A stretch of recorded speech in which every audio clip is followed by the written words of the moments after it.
I will tell you that I already got, I got Fridays uploaded, so the 2 are uploaded now. That works really, really well. I was checking out it a couple times this weekend, and that certainly works well. So certainly for you guys, if you want to review, if you want to remember any of the funny things we said in class, and then you can go back to that. Okay, so we're somewhere.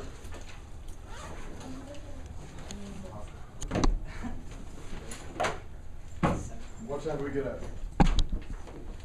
49. Plenty of time. 14. Great golly, we could almost get caught up. Great Gatsby. Does anyone know what the movie's coming out? Do you know what the movie's coming out? I can't read Great Do you know Gatsby. what the movie's Line 174 and following, that's where we are. Is hot. Line 174 and following. Okay. Fellas, the Troes.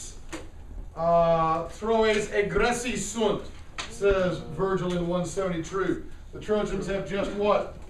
Do you want me to grade these? Oh, no. Yeah, no, you're not that smart.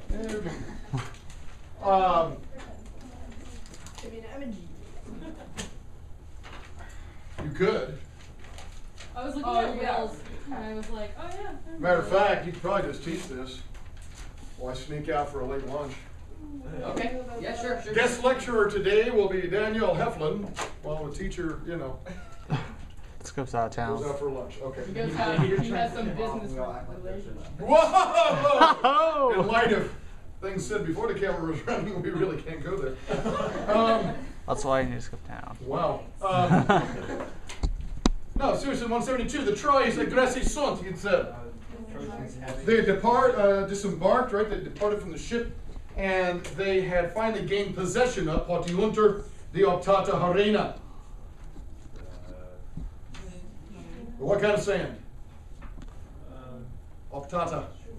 The desired, the wished for sand, right? These guys were looking for dry land. That's what they wanted, and they finally got it. And they ponent their artus. They don't just lie down. The Latin's got a perfectly good word for lie down, right? Yakeo, yakera, the root of adjacent. They don't just lie down in the sand. They ponent their artus on the sand. They put their limbs on the sand. I think it really just emphasizes that weakness, right? That exhaustion. It's literally, it's like taking your arm, just, you know, putting it down there, just exhausted. And it's not just they put their limbs, but it's their what did you say, sale tabentes limbs. Salt-soaked limbs, right? Dripping with salt water. And first thing Achates does, who's Achates? Right-hand man. Right-hand man. Armor bearer. Right, the armor bearer. He is he is like Achilles' Patroclus, Batman's Robin, that sort of thing. Marcus's Cooper. There you go. Wow. Yeah. Really? Okay. Just thinking highly of yourself, bud. Yep. You tone it down. Whoops. Someone who's such a solid. That's the thing, and for all of you, when you run, one of these days, one of you is going to run for high office, okay, in the land. Not gonna be much. And wherever it is, you don't want a secretary, you don't want a vice president, you want an armor bearer. Okay, so if you get elected president of the United States, your running mate, introduce your running mate not as a future vice president, but as armor bearer. Okay, that's what you want. We have like brand actual like. Yes, absolutely. Your future armor bearer. Yes. Wouldn't you vote for a guy for president whose vice president was standing there like I'd be a little terrified. back and eating? Yes. Yes, good. Okay, so Achates. What does Achates do? Lights a fire, right? Strikes a spark from the flint, and immediately there's a fire. And how did he feed the flame? With nourishment. What kind of nourishment? Dried leaves, dried stuff, right? Nutrimenta aurida, right?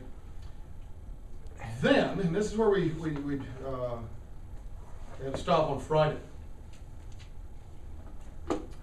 Kerem corruptum mundis, cerealia quorma expediunt fecere, frugesque receptas et horrera parent flamis, et frangere saps. Now all the rest of the guys, you get an adjective describing the rest of the guys in 173 or 178. What adjective is describing the rest of the guys in 178? Fessy.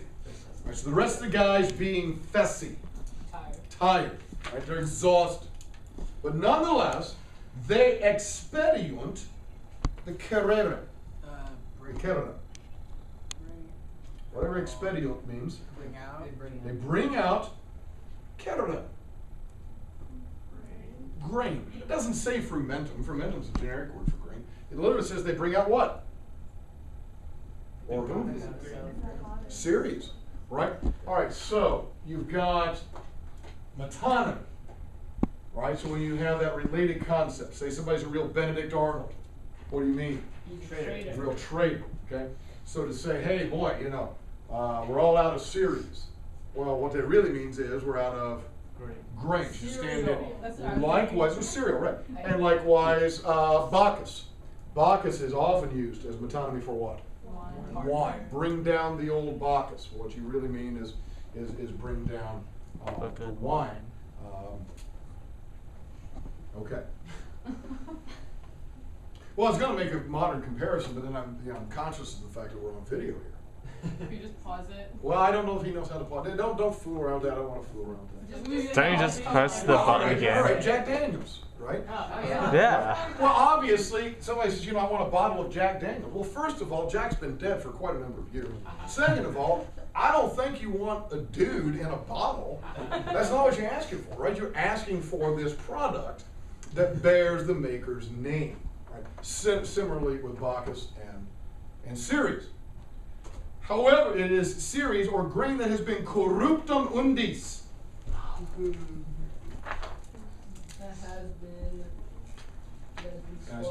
It's been spoiled. Yeah, I'm going to say, don't go with the derivative there. I don't think corrupt is what you want. But it's been spoiled. It's been ruined by the undis.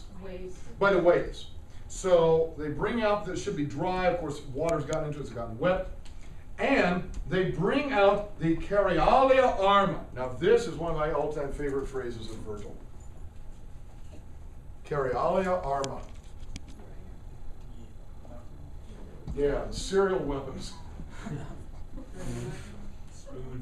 There you go. Seriously, it's your utensils, right? All the things to prepare food. I love any guy whose view of utensils is that they are weapons for dinner. That's how I like to look at my utensils. I look at that knife beside my steak and go, mini sword, you know.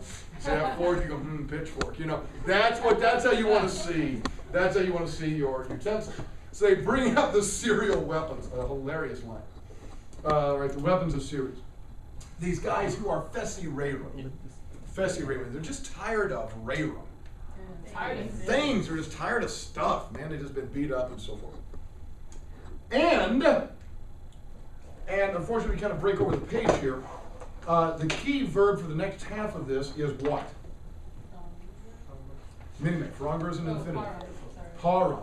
They parant torera and they parant fronger. So we got two infinitives that are hanging off of parant. Okay? And parant is parallel to expedient. Right? So they bring out the grain and they parant. They prepare. Portos carry. They prepare to et. What's et mean? Both and. They prepare both to torera, to roast with flamis, with fire, and to frangere on the saxo, and to break on a rock the receptas fruges. You got to go back and grab your direct object, which is earlier in the line.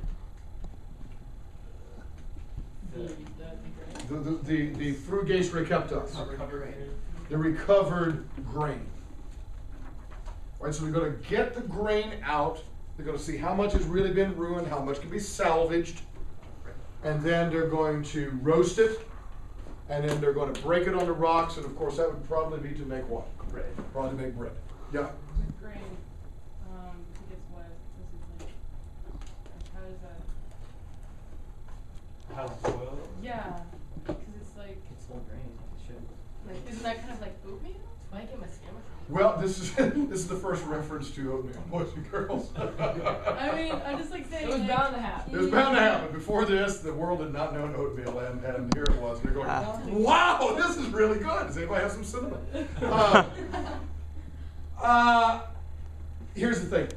That's true.